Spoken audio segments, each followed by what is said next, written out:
Assalamualaikum warahmatullahi wabarakatuh. Sekarang kita memasuki materi yang ke-9. Itu kita mengenai pembahasannya nilai proposisi. Nah, sekarang kita itu belajar mengenai tentang objektif. Menciptakan model bisnis yang inovatif. Sebenarnya sih apa sih model bisnis inovatif itu?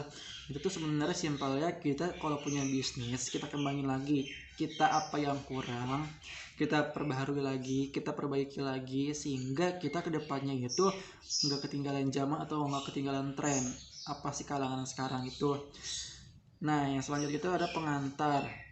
Nah, dalam pengantar ini yang memecahkan masalah pelanggan dan memenuhi kebutuhan melalui proporsi nilai. Nah, proporsi nilainya itu yang pertama produk dan layanan.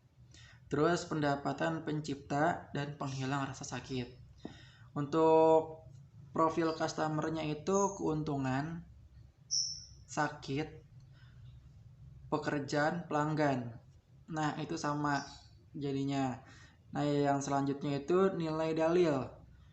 Desain bekerja untuk usaha baru.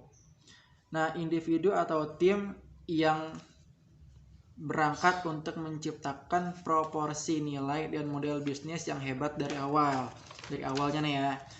Yang pertama itu ada tantangan utama. Apa sih tantangan utama itu kayak gimana sih? Yang pertama, tunjukkan bahwa ide-ide Anda itu dapat bekerja dengan anggaran terbatas. Dalam artian walaupun ide kita tuh tinggi, ide kita tuh bagus, atau ide kita tuh pengen yang suatu yang baru gitu ya, tapi dengan anggaran yang terbatas, itu kita berusaha tunjukkan semaksimal mungkin kita usaha kita, sehingga walaupun dana kita terbatas atau anggaran kita terbatas, kalau kita sungguh-sungguh itu bakalan bisa kok.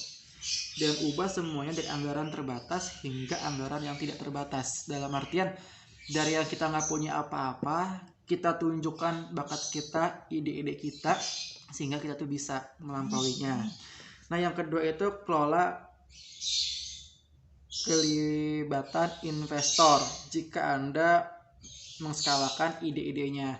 Jadi kalau emangnya kalian punya ide-ide dan kalian pengen cepat, kalian cari investor. Jadi kalian libatkan semua investor sehingga kalian dapat dana bantuan dari investor tersebut. Nah, selanjutnya itu resiko kehabisan uang sebelum menemukan proporsi nilai dan model bisnis yang tepat. Nah, itu tantangannya selanjutnya. Nah, peluang utama itu pertama, gunakan pengambilan keputusan yang cepat dan kelincahan untuk keuntungan. Jadi dalam artian kita tuh harus berpikir cepat lah untuk mengambil keputusan mana sih yang tepat, mana sih yang nggak tepat gitu. Yang selanjutnya itu manfaatkan motivasi dan kepemilikan.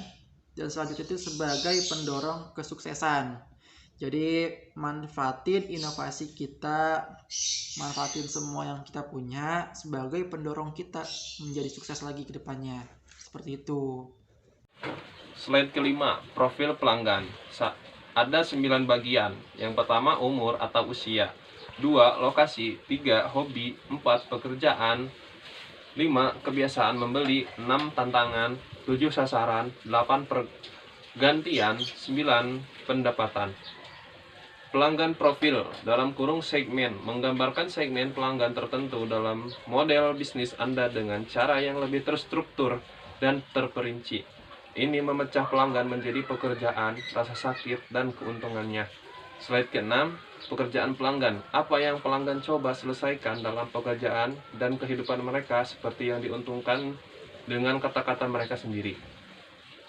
Pelanggan sakit, hasil buruk, resiko, dan hambatan yang terkait dengan pekerjaan pelanggan. Keuntungan pelanggan, hasil yang dicapai pelanggan atau manfaat nyata yang mereka cari. Slide ke-7, pekerjaan pelanggan. Apa pelanggan itu? Mencoba untuk menyelesaikan fungsional atau tugas, persepsi sosial, emosional, atau rasakan.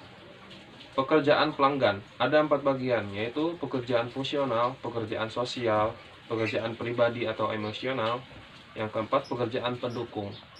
Poin rasa sakit pelanggan yang diusulkan oleh perilaku atau konsun terdiri dari poin pertama yaitu keuangan yang berisi tentang transaksi, pembayaran, dan biaya. Kemudian poin kedua yaitu sosial, terdiri dari klaim, bantuan, dan layanan pelanggan. Kemudian poin ketiga itu menunggu, terdiri dari antrian, jawaban, dan memuat.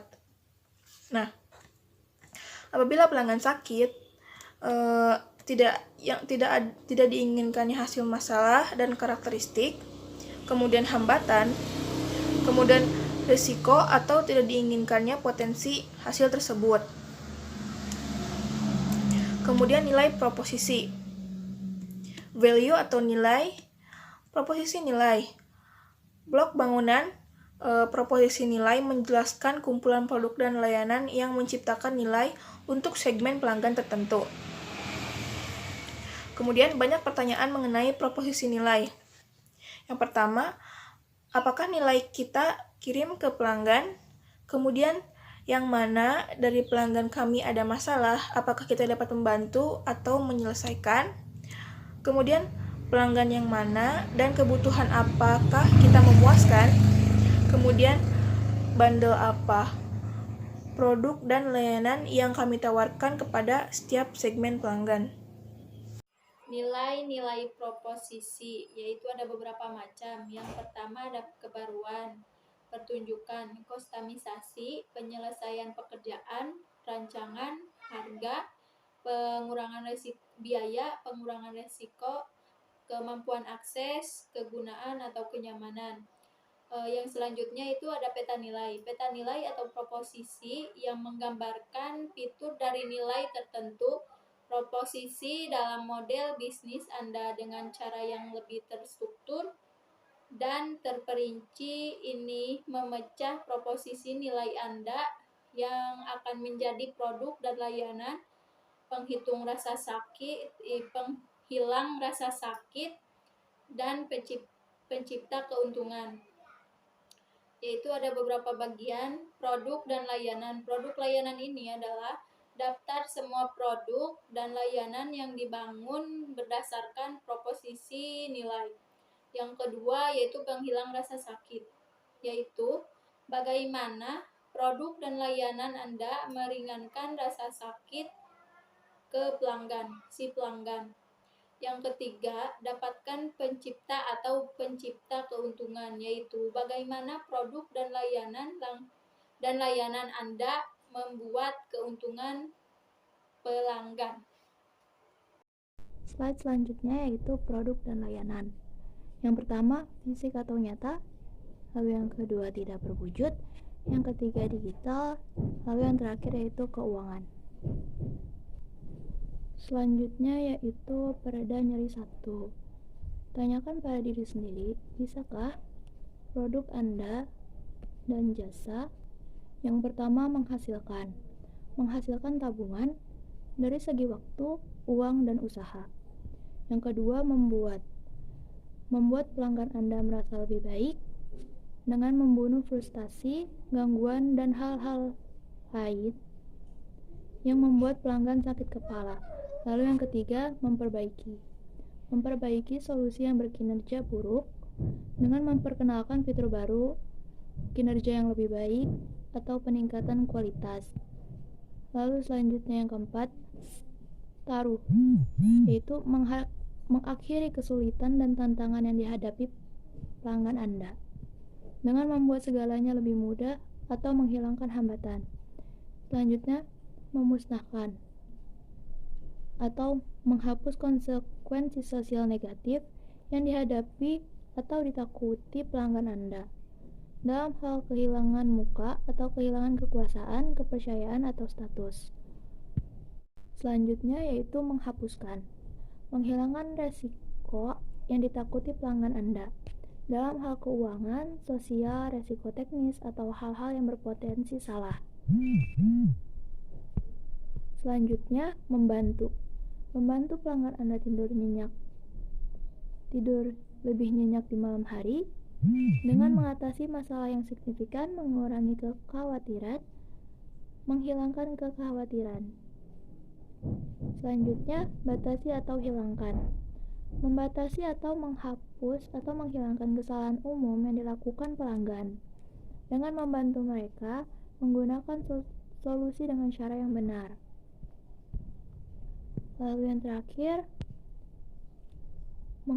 menghapus atau menghilangkan hambatan yang menjaga pelanggan Anda dari mengadopsi proposisi nilai, memperkenalkan biaya investasi awal yang lebih rendah atau tanpa biaya, kurva pembelajaran yang lebih datar, atau menghilangkan hambatan lain yang mencegah adopsi.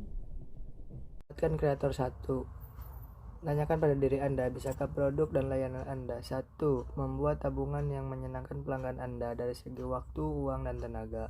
Poin 2. Menghasilkan hasil yang diharapkan pelanggan Anda atau melebihi harapan mereka dengan menawarkan tingkat kualitas lebih dari sesuatu atau kurang dari sesuatu. Poin ketiga. Mengungguli proposisi nilai saat ini dan menyenangkan pelanggan Anda mengenai fitur, kinerja, atau kualitas tertentu. Poin keempat, membuat pekerjaan atau hidup pelanggan Anda lebih mudah melalui kegunaan yang lebih baik, di aksesibilitas lebih banyak, layanan kepemilikan yang lebih rendah. Poin terakhir yaitu menciptakan konsekuensi sosial yang positif dengan membuat mereka terlihat baik atau menghasilkan peningkatan kekuasaan yang atau status. Yang selanjutnya yaitu dapatkan kreator 2. Tanyakan pada diri Anda, bisakah produk dan layanan Anda 1. Melakukan sesuatu yang spesifik yang dicari pelanggan, lebih baik dari desain, jaminan, atau fitur tertentu, atau lebih mudah. Poin kedua, memenuhi keinginan pelanggan impian dengan membantu mereka mencapai aspirasi mereka atau mendapatkan bantuan dari kesulitan. Poin ketiga, menghasilkan hasil positif yang sesuai dengan kriteria keberhasilan dan kegagalan pelanggan Anda dalam hal kinerja yang lebih baik atau biaya yang lebih rendah. Poin selanjutnya atau poin terakhir yaitu membantu membuat adopsi lebih mudah melalui biaya yang lebih rendah, investasi yang lebih sedikit, resiko yang lebih rendah, kualitas yang lebih baik, kinerja yang lebih baik, atau desain yang lebih baik.